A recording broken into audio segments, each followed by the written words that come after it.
اور تمہارا پوچھے تب بھی نہیں۔ میں نے بھابھی کی بات پر عمل کیا۔ کوئی بھی مہمان آتا تھا گھر میں تو میں باہر نہیں آتی تھی، لیکن یہ راز کب تک چھپتا؟ کبھی نہ کبھی تو سب کے سامنے آنا ہی تھا۔ لہٰذا وہ دن بھی آ گیا تھا۔ ایک دن ہمارے گھر محلے کی ایک خاتون آ گئی۔ بھابھی نے انہیں بٹھایا، چائے وغیرہ بنا کے دی۔ اب وہ بھابھی سے باتیں کر ہی رہی تھی کہ اچانک انہیں میرا خیال آ گیا اور وہ میرا پوچھنے لگ گئی۔ بھابھی نے بہت چھپانے کی کوشش کی، لیکن وہ سمجھ گئی تھی کہ یہ لوگ کچھ چھپا رہے ہیں۔ اس خاتون کو بھابھی بہت مشکوک سی لگ رہی تھی۔ پھر تو وہ ہوا جس کا میں تصور بھی نہیں کر سکتی تھی۔ بھابھی کچھ کام سے باورچی خانے میں گئی تھی کہ وہ خاتون میرے کمرے تک آ گئی۔ میں ہکا بکا رہ گئی کہ اب کیا ہوگا۔ اب تو میری عزت صرف اللہ کے ہاتھ میں تھی۔ پھر یوں ہوا کہ اچانک اس خاتون کے گھر سے اس کا بیٹا چلاتا ہوا گھر میں داخل ہوا کہ امی شمائلہ سیڑھیوں سے گر گئی ہے۔ پھر وہ خاتون بھاگتی ہوئی اپنے گھر کی طرف دوڑی، تب جا کے ہماری سانس میں سانس آئی۔ اب بھابھی نے کہا کہ اس کا جلد سے جلد کوئی حل نکالنا ہوگا، ورنہ ہم کسی کو منہ دکھانے کے لائق نہیں رہیں گے۔ اس وقت تو اللہ نے ہماری عزت بچا لی تھی، لیکن آگے کیا ہونا تھا ہمارے ساتھ یہ ہمیں بھی نہیں پتا تھا۔ بھابھی نے بھائی کو بتانے کا فیصلہ کیا تو میں بہت ڈر گئی تھی کہ بھائی کہیں مجھے جان سے ہی نہ مار دیں۔ بھابھی نے تسلی دی کہ میں تمہارے ساتھ ہوں، تم ڈر کیوں رہی ہو؟ لیکن یہ کوئی چھوٹی بات نہیں تھی کہ ایک کنواری لڑکی کا حاملہ ہونا۔ بھابھی نے کہا کہ بھائی کو بتانا ہی پڑے گا، ورنہ ہم اس کا حل کیسے نکالتے؟ لہٰذا بھائی کو بتا دیا تھا، جس پر بھائی مجھ پر بہت غصہ ہوئے تھے کہ اس نے ہماری عزت مٹی میں ملا دی۔ میں بہت شرمندہ تھی کہ میں نے ایسا کچھ کیا ہی نہیں، تو یہ سب کیسے ممکن ہوا؟ بھابھی نے بھائی کو بہت سمجھانے کی کوشش کی تھی، جس پر بھائی نے ناراضگی کا اظہار کیا تھا۔ اب بھابھی نے بھائی سے کہا تھا کہ ڈاکٹر کے پاس چلتے ہیں، وہ اس کا کوئی نہ کوئی حل ضرور نکال دیں گے۔ لیکن بھائی نے اس بات کا کوئی جواب نہ دیا تھا اور اپنے کمرے میں چلے گئے تھے۔ اب میں بھی اپنے کمرے میں چلی گئی تھی اور بہت روئی تھی کہ یہ سب میرے ساتھ کیا ہو رہا تھا۔ میں بھائی کی نظروں میں بھی گر گئی تھی۔ جس بھائی نے مجھے ماں باپ دونوں بن کے پالا تھا، میں اسے نظریں ملانے کے قابل نہیں رہی تھی۔ بھابھی نے رات کے وقت بھائی سے بات کی، سمجھایا کہ لڑکی ذات ہے، ہمیں اس کا حل تو نکالنا ہی ہوگا، ورنہ اسے کون شادی کرے گا اور اس کے بچے کو کون سنبھالے گا۔ لہٰذا بھائی ڈاکٹر کے پاس جانے کے لیے راضی ہو گئے تھے، لیکن بھائی نے سختی سے منع کیا تھا کہ دن کی روشنی میں تو ہرگز اس کو گھر سے لے کر باہر نہیں نکلنا۔ لہٰذا موقع کو دیکھ کر بھابھی مجھے لے کر ڈاکٹر کے پاس آ گئی تھی۔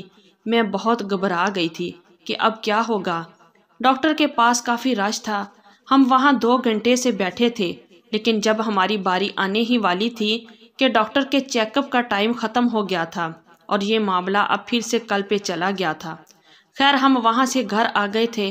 گھر آئے تو بھائی نے بھابھی سے پوچھا کہ کیا ہوا، ڈاکٹر نے کیا بتایا، جس پر بھابھی نے بتایا کہ ڈاکٹر کے چیک اپ کا ٹائم ختم ہو گیا تھا، اس لیے ہم گھر واپس آ گئے تھے اور اب کل پھر جائیں گے۔ میری رات بہت بھاری گزری تھی، نہ میں پوری رات سوئی تھی اور بس صبح کا انتظار کر رہی تھی کہ کب صبح ہوگی اور کب میری یہ مشکل ختم ہوگی۔ خیر صبح ہو گئی تھی۔ بھابھی نے پہلے اپنا چیک اپ کروا لیا تھا، جس پر پتہ چلا کہ بھابھی تو حاملہ ہے اور بہت جلد ماں بننے والی ہے۔ اس پر میرے پیروں تلے زمین نہیں رہی تھی۔ اب میری باری آ گئی تھی اور میری حالت بہت بری ہو رہی تھی اور پسینے چھوٹ رہے تھے۔ ڈاکٹر مجھے اپنے ساتھ چیک اپ کے لیے لے گئی۔ کافی دیر بعد ڈاکٹر باہر آئی اور کچھ پریشان لگ رہی تھی۔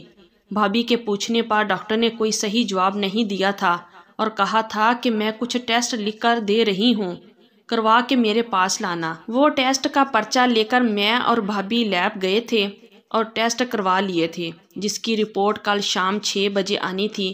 اس کے بعد ہم گھر چلے گئے تھے۔ اب صرف کل کا انتظار تھا۔ اگلے دن بھی طلوع ہو چکا تھا۔ ہم دونوں بے صبری سے شام ہونے کا انتظار کرنے لگی۔ شام 6 بجے میں اور بھابھی لیب گئے، وہاں سے رپورٹس لے کر ڈاکٹر کے پاس چلے گئے تھے۔ ڈاکٹر نے رپورٹس دیکھی اور بتایا کہ یہ حاملہ نہیں، صرف پیٹ میں کوئی انفیکشن ہو گیا تھا، جس کی وجہ سے پیٹ پھول گیا تھا۔ بھابھی کو بھی اس بات سے اندازہ ہو گیا تھا کہ وہ پیر جیلی تھا، وہ میرے سامنے شرمندہ ہو کر رہ گئی تھی کہ مجھ سے بڑی ہونے کے باوجود اس نے پیر فقیر پر بھروسہ کیا اور ہمیں بھی اس بات سے لا علم ہی رکھا۔ لیکن اس میں وہ بھی کیا کرتی، جب اسے اولاد نہیں ہو رہی تھی تو اکثر ہی طبیعت بھی صحیح نہیں رہتی تھی، اور ان سب باتوں کے چلتے جب کسی نے ذکر کیا تو بھابھی نے فوراً اسے حامی بھر لی، کیونکہ اسے ہر حال میں بچہ چاہیے تھا۔ لیکن وہ شاید بھول گئی تھی وہ اپنے رب کو، چھوڑ کر اس کے آگے گڑ گڑانے کی بجائے کسی اور پیر کے پاس چلی گئی، اور آج کل تو پیروں کے پاس یہ سب کمائی کا ایک ذریعہ بن گیا ہے۔ لوگوں کو دھوکہ دے کر کچھ بھی کہہ کر پیسے لے لیتے ہیں۔ بھابھی کو بھی اس کی غلطی کی وجہ سے جراثیم ہو گئے تھے۔ حمل تو قدرتی اللہ کی طرف سے ہوتا ہے۔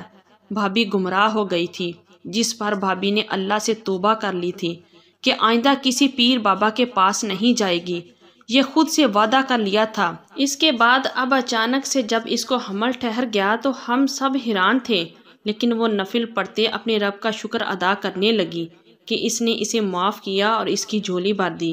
آپ کو کیا لگتا ہے، ہمیں پیر فقیر پر بھروسہ کرنا چاہیے؟